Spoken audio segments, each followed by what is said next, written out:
Bonjour à tous, bienvenue dans ce nouvel épisode du balado IA Québec par le Conseil de l'innovation du Québec. Dans cet épisode, on reçoit Futsekom. Il est récipiendaire d'une chaire Canada-CIFAR. Il est aussi professeur à la Polytechnique. Il est un des directeurs scientifiques chez Ivado et il est aussi chef de l'IA et de la technologie chez Érudit. À travers ce riche épisode, on va comprendre quelle est la définition de l'IA de confiance et qu'est-ce que ça veut dire pour une entreprise. Il nous invite aussi à se rapprocher des objectifs organisationnels pour bien choisir ses outils en intelligence artificielle pour aider son organisation. Et finalement, il nous invite à avoir une approche structurante à l'adoption de l'intelligence artificielle. Bonne écoute à tous.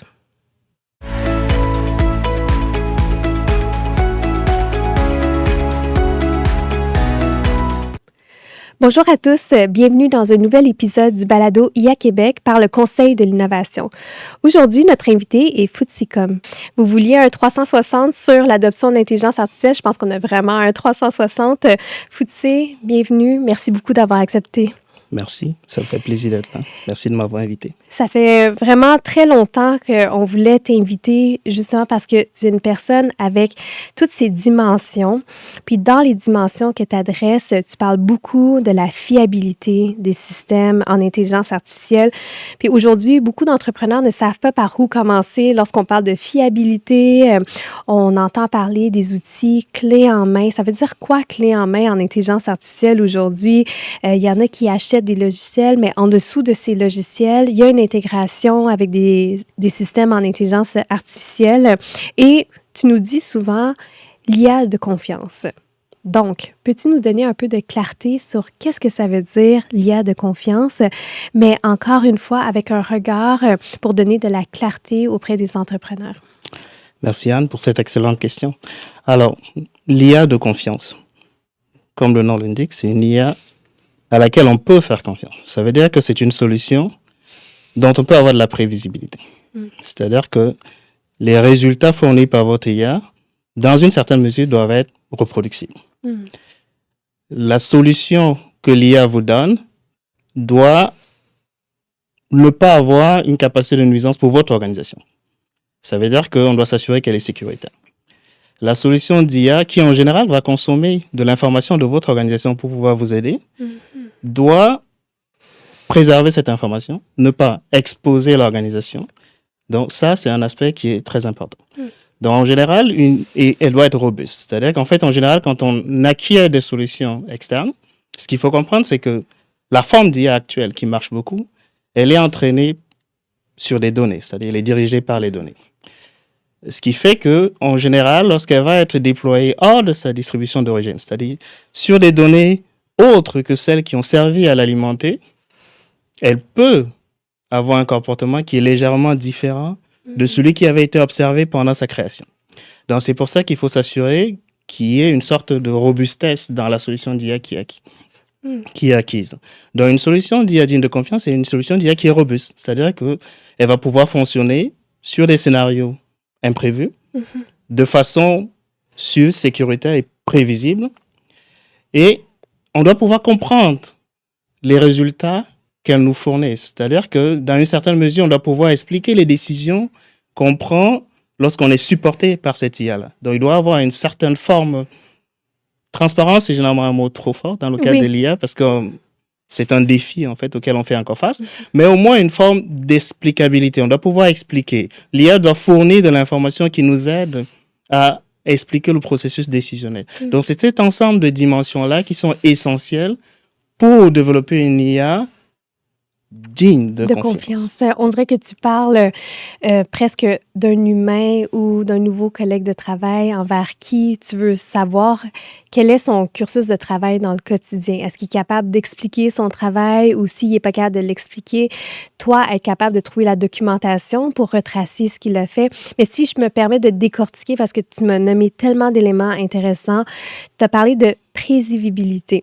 Donc, pour pouvoir atteindre ce niveau-là, c'est avoir dans son institution des gens qui ne sont pas surpris non plus des résultats donnés en intelligence artificielle. Tu as mentionné aussi que ça peut être et ça doit être reproductible. Reproductible par l'humain. Est-ce que tu peux creuser un peu plus sur cet aspect? les processus en fait qui sont utilisés pour construire des systèmes d'IA sont en général probabilistes. Ce qui fait que, en particulier, c'est amplifié en fait quand on fait affaire aux formes d'IA génératives qu'on a aujourd'hui. Oui. Donc, il y a quand même une forte propension à les systèmes d'IA à ne pas fournir toujours les mêmes réponses pour les mêmes invites ou les mêmes interactions. Mais ça peut poser un problème quand on adapte dans un contexte industriel. Donc, quand on construit une solution autour d'un modèle d'IA, il est important de mettre en place des mécanismes qui permettent de contrôler ce comportement de l'IA Avoir le contrôle. et de s'assurer que, même si les réponses ne sont pas exactes, elles restent alignées soit sur des politiques organisationnelles, soit sur l'expertise du domaine dans lequel la solution est déployée. Donc, il faut des garde-fous autour du modèle d'IA. Donc, une bonne solution d'IA digne de confiance, c'est une solution qui est équipée de ce type de mécanismes-là, qui nous permettent comme ça de retracer nos pas lorsqu'on interagit avec l'IA et de pouvoir expliquer ce qu'elle fait. Là, tu as nommé garde-fou. Puis tout à l'heure, tu parlais qu'une IA ne doit pas nuire à l'organisation. Elle ne doit pas. Donc, c'est deux choses qui sont quand même superposables. Il y en a un, c'est le système. Il ne faut pas qu'elle devienne malveillante, doit s'aligner avec les valeurs. Mais la nuisance, ça peut venir des humains aussi. Donc, comment créer un système où on peut utiliser l'intelligence artificielle de confiance et continuer à faire confiance que les humains vont l'utiliser de la bonne façon? Déjà, dans l'organisation, la gouvernance de ces solutions-là est très importante. C'est-à-dire que lorsqu'on décide d'acquérir une solution d'IA, il faudrait que l'organisation mette en place un mécanisme qui permet déjà de former ou de sensibiliser les utilisateurs potentiels de cette solution-là aux différents comportements de cette solution et de mettre en place un processus qui permet comme ça de suivre les interactions, l'adoption de la solution sur le long terme et d'identifier des écarts par rapport à ce qui se passe. Parce qu'un truc qui est essentiel de savoir aussi, c'est qu'en général, les systèmes d'IA vont dériver dans le temps. Oui. C'est-à-dire qu'au début, elles vont fonctionner de façon excellente, peut-être du point de vue de l'organisation, mais parce que la nature des interactions auxquelles elles sont exposées va changer dans le temps et pas stationnaire, la solution va se dégrader potentiellement. Et donc, c'est important d'avoir des mécanismes autour qui permettent de nous alerter lorsque ce type d'événement se produit pour que des mécanismes de remédiation puissent être mis en place. Donc, adopter une solution d'IA digne de confiance, c'est tout ça. C'est pas juste de prendre la solution et la déployer dans l'organisme, dans l'organisation, mais c'est de mettre en place cette infrastructure qui permet comme ça de contrôler, de suivre, de sensibiliser et tout au long du cycle de vie de la solution. Là, tu parles de cycle de vie, mais c'est sûr que je vais te poser une question tout à l'heure sur quel est le cycle de vie des systèmes d'IA. Mais quand même, il y a beaucoup d'entrepreneurs et de jeunes pousses qui viennent avec des solutions clés en main. Mais avec tout ce que tu dis, j'ai l'impression que c'est un peu difficile d'avoir du clé en main. Donc, qu'est-ce que ça veut dire clé en main dans un monde propulsé par l'intelligence artificielle? La clé en main doit être accompagnée de la transparence. C'est-à-dire quand on acquiert une solution d'IA, il est essentiel de se renseigner auprès du fournisseur pour comprendre les ingrédients qui vont dans la solution. Ça, c'est essentiel. Sur quel type de données la solution a été bâtie, quels sont les processus d'évaluation et des tests qui ont été faits, quelles sont les limites connues de la solution du point de vue du fournisseur. Une fois qu'on a cette information-là, il est essentiel aussi de s'assurer de tester dans son contexte à soi. Donc, on ne peut pas faire du clé en main à l'aveugle. Il faudrait toujours la calibrer sur l'organisation, la calibrer sur les données de l'organisation et se définir des indicateurs de satisfaction. Donc, ce processus-là va permettre à l'organisation de gagner confiance en la capacité de cette solution qu'elle est en train d'acquérir à fournir les services qui sont utiles pour l'organisation.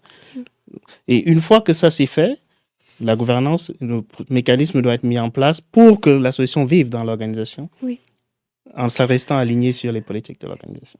Tu sais, le tissu entrepreneurial du Québec, c'est quand même beaucoup de petites entreprises, très petites entreprises aussi, qui n'ont pas nécessairement l'expertise technique à long terme. On comprend lorsqu'on choisit une solution qui est propulsée par l'intelligence artificielle, elle est implantée. Mais comment faire justement pour maintenir dans ce cycle de vie-là quand tu n'as pas l'expertise à l'interne? Quels sont les indicateurs ou quelles sont les voies de passage pour pouvoir acquérir cette solution, l'implanter, mais aussi la maintenir? Alors, je pense qu'un premier truc essentiel pour une petite organisation, quand on décide d'acquérir une solution d'IA, il faut déjà bien identifier le besoin. Pourquoi on a besoin de cette solution d'IA? Pourquoi c'est essentiel? C'est parce que ça va permettre aussi d'identifier des marqueurs de succès pour l'organisation, de l'adoption de ces solutions. Une fois qu'on a clairement identifié ces indicateurs de marqueurs, en ce moment-là, on peut explorer le marché des fournisseurs de différentes solutions qui existent, parce qu'il y a des solutions relativement matures qui existent déjà. Les solutions matures sont les moins à même de poser les problèmes à l'organisation que des solutions qui sont moins matures. Et une fois qu'on les acquiert, il faudrait s'assurer de les tester en interne. Les tester en interne, même si on n'a pas l'expertise poussée, puisqu'on est expert dans son domaine d'activité. On sait ce que doit être une décision rendue pour un type de service spécifique. Lorsque la décision est augmentée par l'IA, les experts en interne doivent être capables de vérifier. Donc, le contrôle de l'humain, du professionnel dans l'organisation est très important. Oui. Et c'est une fois qu'on a passé ce test-là qu'on peut adopter cette solution-là dans l'organisation. Mais tu amènes un point essentiel, c'est que les gens ont très souvent peur de perdre leur emploi à cause de l'intelligence artificielle. Moi, très souvent, je leur dis, il y a comme une transformation des emplois, puis l'humain, l'expert en la matière, comme tu le nommes, va devenir des experts en contrôle qualité. Au début, pour savoir si la donnée qui nourrit les algorithmes est de qualité, et aussi à la fin, pour voir si un résultat d'intelligence artificielle peut être applicable. Là, j'ai mentionné la donnée, tu en as mentionné tout à l'heure. L'état de la donnée, là. On est dans un monde propulsé par l'IA. La nourriture première de l'IA, c'est la donnée. Parle-nous-en un peu. Quel est l'état actuel de la donnée pour nourrir ces différents systèmes? Alors ça, c'est une question complexe. Alors, à travers différentes organisations, on observe beaucoup de scénarios différents. Il y a des organisations qui ont beaucoup de données, mais qui ne sont pas nécessairement de bonne qualité.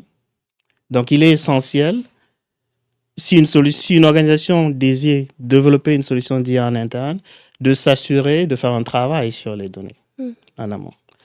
Maintenant, dans un segment d'industrie, il y a la possibilité de mutualiser ou de bénéficier de données d'autres sources pour partir une initiative en interne dans une organisation avant de, comme ça, la nourrir avec les données organisationnelles. Donc, je dirais que c'est essentiel d'avoir des données de bonne qualité si on veut développer des solutions d'IA propres à l'organisation. Tu parlais tout à l'heure des indicateurs puis des marqueurs de succès. Très souvent, on ne veut pas faire de l'intelligence artificielle pour faire de l'intelligence artificielle, mais toi, quand même, tu parles de réussir à certains jalons de l'adoption, de gagner en confiance en ces systèmes-là. Concrètement, quels sont les indicateurs? Est-ce qu'ils sont différents des indicateurs de performance de l'organisation ou c'est les mêmes que tu dois suivre? Je dirais que ce sont les mêmes. À date, l'IA augmente l'organisation. C'est-à-dire que les professionnels qui sont dans l'organisation devront pouvoir faire mieux et plus avec l'IA, si possible. Oui. Donc, les objectifs de performance de l'organisation doivent être alignés sur les objectifs attendus de l'adoption de l'IA. Maintenant, un aspect pour lequel l'IA, généralement, la forme actuelle aujourd'hui est un gros boost, c'est qu'il y a une potentialité de boost en productivité accrue. Il y a beaucoup de solutions aujourd'hui qui permettent de libérer les professionnels de plusieurs tâches chronophages dans l'organisation.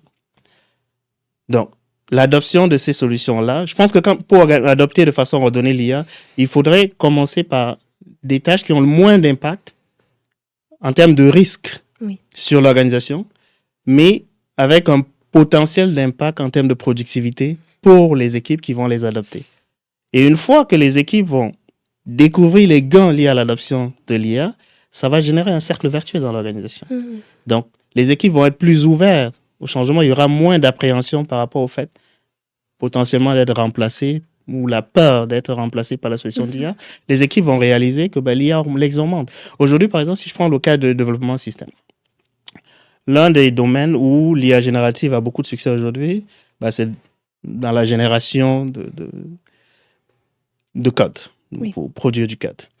On a plusieurs systèmes de production du code augmentés par l'IA aujourd'hui qui permettent de prototyper aujourd'hui assez rapidement des systèmes, jusqu'à un niveau de maturité relativement acceptable. Et ça, c'est des aspects où, dans une organisation, il y a une valeur ajoutée claire qui va être déclinée aux organisations. Ceci dit, le rôle de l'expert reste essentiel parce que ces systèmes-là ne sont pas parfaits. Ces systèmes-là produisent des systèmes qui ont des défaillances que les experts peuvent détecter avec les bons outils.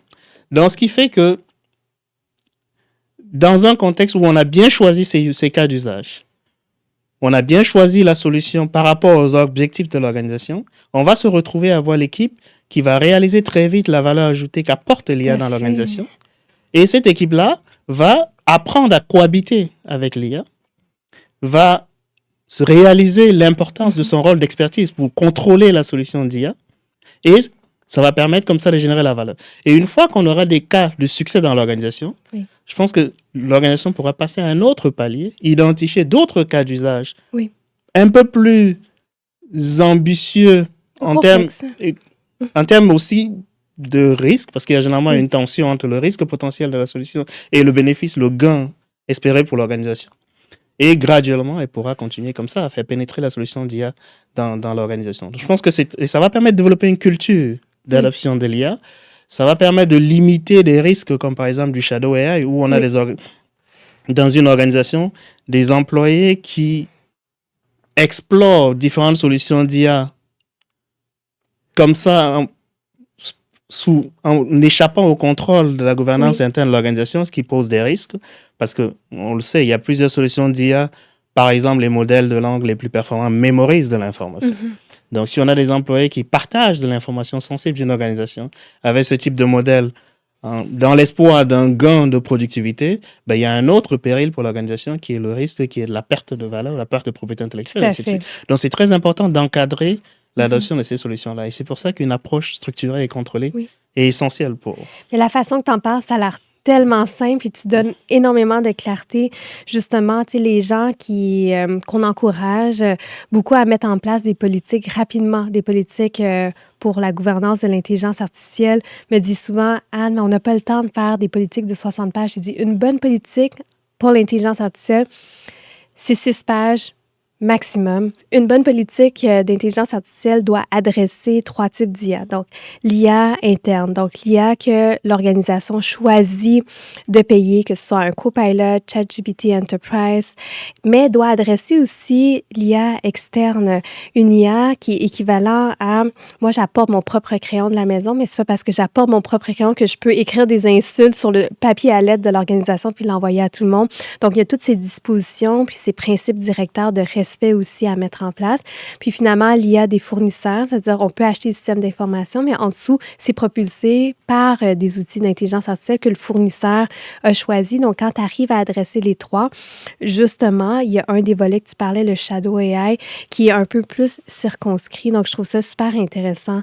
Moi, j'ai rencontré des organisations qui commencent à mettre leur niveau de performance en heures machine. Ça veut dire que tu lis la performance de tes employés avec des indicateurs d'intégration d'outils dans ton quotidien.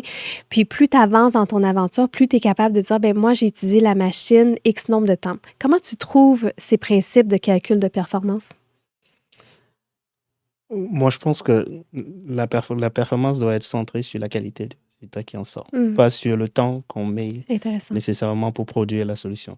Je pense que avoir des indicateurs qui sont liés à des métriques facilement manipulables pose plutôt un risque pour l'organisation. Parce que finalement, les employés vont commencer à optimiser pour ça. On va optimiser pour le temps d'utilisation, pour le temps que ça prend pour produire cette solution-là. Et si on commence à optimiser pour ça, la qualité du service rendu va en pâtir. C'est sûr. Donc moi, je ne pense pas que ce soit des bons indicateurs pour évaluer la qualité. Ceci dit, je pense que l'IA est un support, c'est-à-dire que l'organisation a ses KPI par rapport à son segment d'activité, par rapport à son plan stratégique. L'IA doit être un acteur qui l'aide à rentrer dans ses objectifs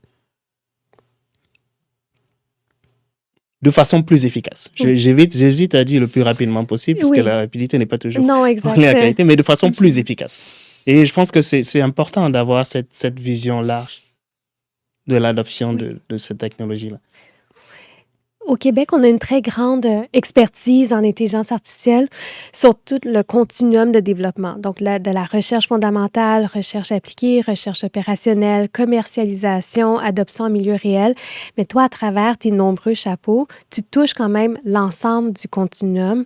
Puis, la recherche fondamentale, elle est toujours 5-10 ans d'avance, avant-gardiste, puis aussi voit pondre un peu certains risques de tu sais, on parlait il y a quelques années de la désinformation, mais là, pouf, la désinformation, elle est vraiment culturellement connue maintenant dans la société, mais la recherche en parlait longtemps avant.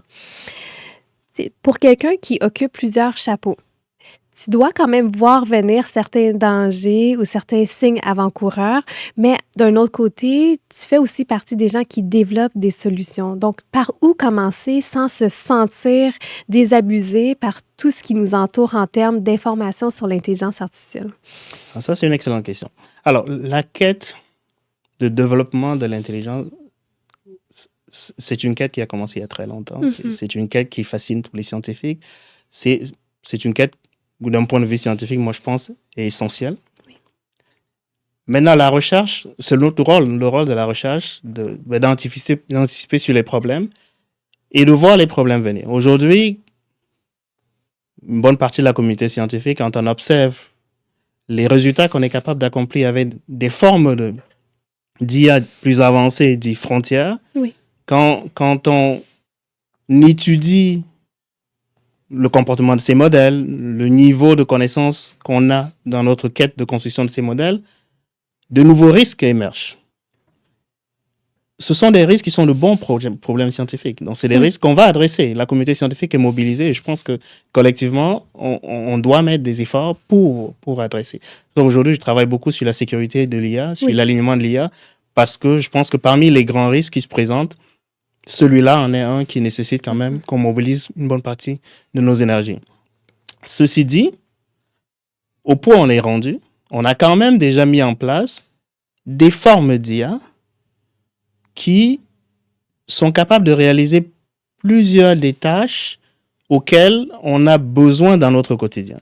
Et parfois de façon, j'hésite à dire supérieure aux humains, mais de façon à compléter significativement les humains. Oui. Donc, il y a de la valeur à générer pour notre économie. Il y a de la valeur à générer pour l'industrie. Et moi, c'est pour ça que développer des systèmes d'IA, c'est quelque chose qui me passionne. Et aussi, parce qu'en développant des systèmes d'IA, on découvre d'autres écueils. Lorsqu'on passe ces systèmes-là au test de la réalité, au test du déploiement réel, on découvre des aspects qui nécessitent peut-être plus de travaux de recherche aussi. Donc, c'est un continuum, en fait, entre les deux. Donc, moi, je pense qu'au Québec, on a la chance d'avoir l'écosystème complet. Oui. Donc, on a les pionniers en recherche fondamentale, on a des instituts de recherche qui sont à l'avant-garde de la recherche fondamentale, et aussi, on a beaucoup d'efforts de transfert qui sont faits. Et on commence à avoir des adopteurs. Oui. Donc, on a comme ça le signal qui revient aussi de l'industrie par rapport à la mise en production de ces technologies-là. Et ça nous nourrit aussi. Ça nourrit la recherche appliquée et parfois jusqu'à la recherche fondamentale. Donc, ça fait un continuum qui est tout à fait fascinant. Je pense que les différents acteurs n'ont pas à se sentir submergés. Je pense que c'est important de toujours bien définir l'objectif qu'on vise. Oui. Quand on décide d'adopter un système d'IA, c'est un outil, c'est une technologie. Si l'objectif est bien défini, on est capable comme ça de choisir la forme de cette technologie-là qui convient le mieux à notre contexte. C'est si bien dit. Puis justement, il y a des gens, des entrepreneurs qu'on rencontre qui disent on va attendre que la recherche soit finie pour adopter l'IA. Je dis non, elle finira jamais la recherche. C'est une science et en fait, la feuille de route vers l'intelligence, elle est encore, l'intelligence généralisée peut-être, c'est très populaire, elle est encore très longue. Mais les étapes, les jalons intermédiaires permettent de produire des formes d'assistance, des formes d'intelligence un peu moins généralisées, on dit narrow AI souvent, qui ont un potentiel de générer de la valeur. Et je pense que ce serait dommage qu'on s'en prive alors qu'elles peuvent nous permettre de résoudre des problèmes importants dans notre quotidien. Tu sais, en Finlande, eux, ils se sont fait une promesse comme société en disant, nous, on ne sera jamais les champions en développement d'intelligence artificielle, on veut être les champions de l'utilisation d'intelligence artificielle au Québec. Où est-ce que tu nous situes entre le développement et l'utilisation? Alors ça, c'est une bonne question. Une excellente question. Moi, personnellement, je pense que c'est très important de regarder la chaîne de valeur qui contribue à la production de la solution et d'identifier les jalons où on va être le champion incontesté. On a été très bon dans la recherche fondamentale. Je pense qu'on l'est toujours. On fait des efforts vers l'adoption. Mais je pense qu'on a l'obligation pour nos concitoyens qui financent la recherche fondamentale que nous faisons d'être des champions de l'adoption aussi. Parce que c'est ça qui va générer la valeur et qui va permettre comme ça de faire que les dollars investis dans la recherche fondamentale en amont contribuent à la prospérité de nos concitoyens. Donc je pense que l'adoption est vraiment essentielle. On n'en est pas où on doit être encore, mais il y a de bons signes dans l'écosystème. Et je pense qu'on devrait tirer avantage de cette technologie pour être plus productif, pour développer de nouveaux marchés, pour créer plus de richesses collectives. On a les moyens de le faire. Oui, puis les talents, l'infrastructure. Mais tu le mentionnes, le taux d'adoption au Québec depuis ces dernières années, puis ça ne tente pas de changer rapidement, est seulement de 5 Ouais. Qu'est-ce qu'on peut faire comme société pour avancer dans l'adoption de l'intelligence artificielle, même si on entend, puis tu as super bien décortiqué c'est quoi l'IA de confiance, mais disons que l'année prochaine, on te réinvite, on dit c'est 10 C'est quoi les actions concrètes qu'on peut faire pour y arriver? Moi, je pense qu'il y a l'accompagnement. Mais aussi, je pense qu'il y a une bonne partie, probablement. On parle beaucoup d'adoption au niveau des grandes organisations, mais notre économie est quand même, en grande majorité, des petites et moyennes entreprises. Exact. Pour avoir parlé avec plusieurs de nos entrepreneurs, en particulier ceux qui ne sont pas nécessairement dans la région de Montréal, il y a encore beaucoup d'appréhension sur ce que c'est que l'IA. Il y a beaucoup de manque de connaissance de ce que l'IA peut apporter à ces activités-là.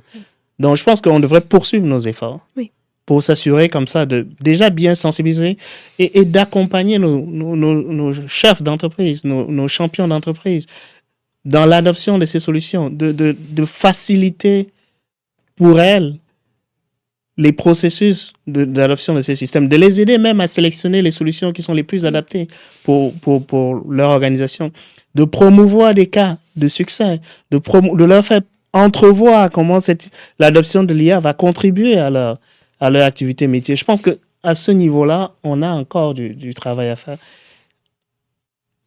Et c'est quelque chose qu'on doit faire, moi je pense. C'est quelque chose qu'on...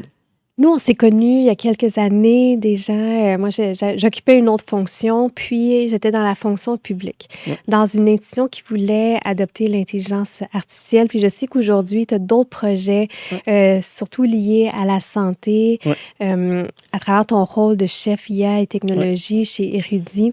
Qu'est-ce que tu veux dire aux entrepreneurs dans les organisations complexes comme le réseau public qui veut adopter l'intelligence artificielle? Puis ça a l'air d'une grande montagne, là.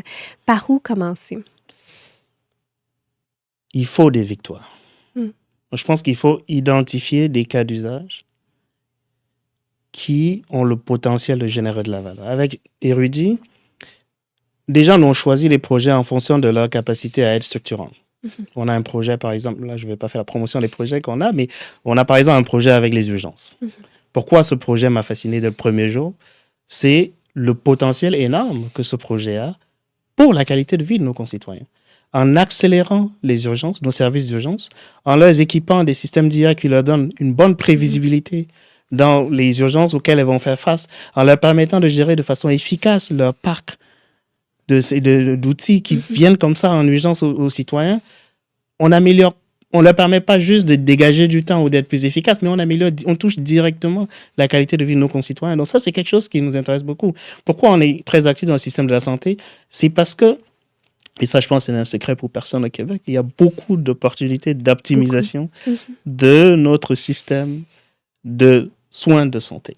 Et ce que nous on fait, c'est, là, on essaie d'identifier dans la chaîne de valeur les jalons sur lesquels l'IA peut faire une différence parce que les données sont disponibles.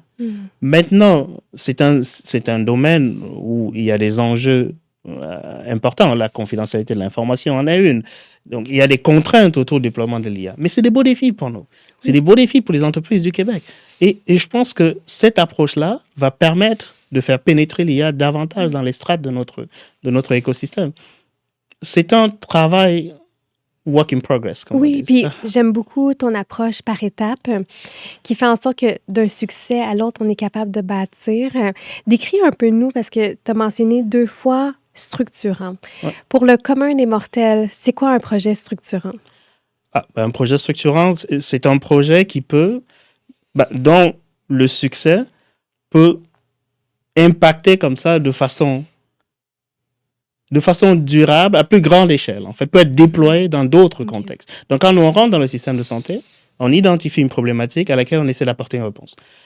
L'avantage de ce choix, c'est que la solution qu'on développe a vocation, si elle est déployée à grande échelle, parce que les problématiques sont assez similaires à travers les différentes centres de santé, on est capable comme ça de multiplier le potentiel de cette solution-là à l'échelle de tout un réseau. Et c'est ça, ce type de solutions qui nous intéresse. Ces solutions qui vont comme ça modifier, bonifier tout un écosystème. Oui, exemple. Que ça devienne aussi un nouveau normal quand on arrive à changer un processus, puis le processus devient tellement naturellement plus fluide.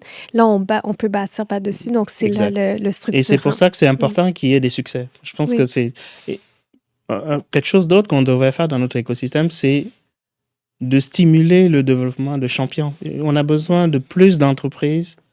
On en a quelques-unes, mais je pense qu'on devrait en avoir davantage si on veut vraiment être des champions de l'adoption pour justement accompagner nos entreprises dans le privé, nos entreprises dans le public, pour dérisquer les projets.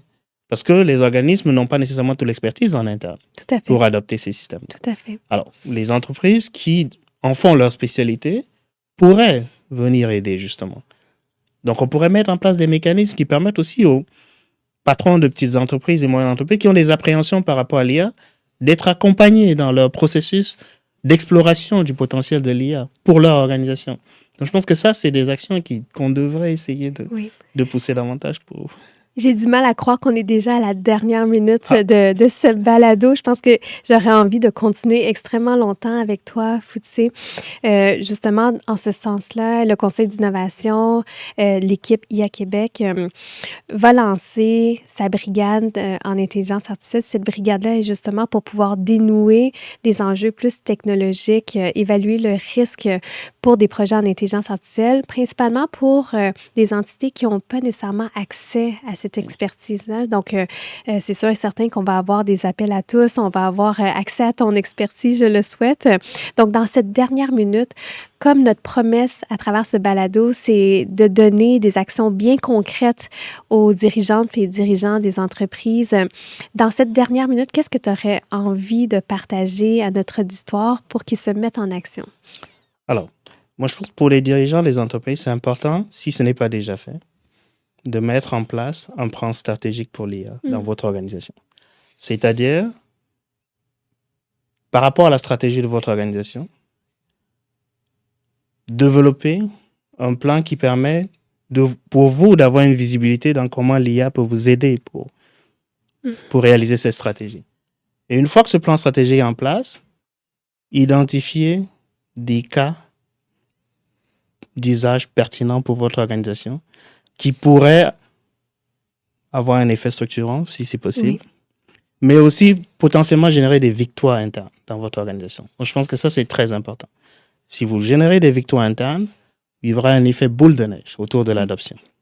Je pense que c'est important de sensibiliser les équipes déjà à l'adoption de l'IA. Parce que même s'il n'y a pas de cadre interne dans les organisations, les équipes vont commencer à utiliser l'IA de façon non structurée, non ordonnée. Et ça c'est un péril énorme pour une organisation. Parce que la plupart des solutions qui sont disponibles en libre accès, qui permettent de générer de la productivité pour les équipes, ont des écueils. Il y a plusieurs écueils qui peuvent en donner des utilisateurs. Par exemple, tout ce qui touche à la confidentialité. En général, lorsque vous obtenez une solution gratuitement, vous êtes potentiellement le produit. Donc, en fait, vos données servent à nourrir la solution. Donc, c'est important de s'assurer d'encadrer ça et de gouverner ça dans les organisations. Et une fois que les piliers sont mis en place, que la stratégie est mise en place, n'ayez pas peur.